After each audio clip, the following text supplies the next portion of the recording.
Orientimi në qytetin e Vlorës gjithmonë ka qenë një çështje shqetësuese për banorët e saj. Megjithatë, nga Ministria e Brendshme ka nisur dhe aksioni për adrestarin e ri për çdo familje vlonjate e shqiptare gjithashtu. Ndërkohë që një tjetër problem ka qenë ai i 2 viteve më parë kur Bashkia e Vlorës ka vendosur emërtimet e reja për të gjitha rrugët e lagjeve apo rrugë kryesore të qytetit Vlorës, ku ka krijuar një kaos në fakt te banorët e saj, pasi ka patur ndryshime emërtimesh.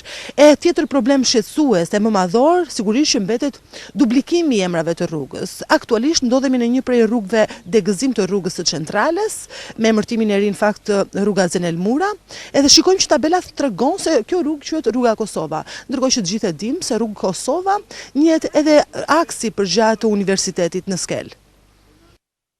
Qyteti i Vlorës prezanton probleme në orientim. Për shumë qytetarë të Vlorës, por dhe turistë apo vizitorë nga qytete të tjera, emrat e rrugëve janë një histori pafund e krye. Në shumë akse të qytetit, tabelat që emërtojnë rrugët janë të duplikuara, të ndryshuara apo mungojnë tërësisht. Edhe pse investimi për emërtimin e rrugëve të qytetit është kryer vetëm 4 vite më parë, ende qytetarët i referojnë orientimit sipas toponimeve të dikurshme.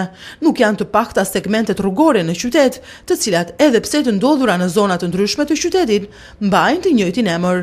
E këtu ndodhemi pikërisht në rrugën Kosova, siç mund ta shikojmë edhe nga pamjet, në hyrje të rrugës tabela tregon se kjo rrugë quhet Kosova, ndërkohë që të tjera tabela thonë se kjo rrugë quhet Fejzo Gjomema. Kosova. Po para si ka pat emrin?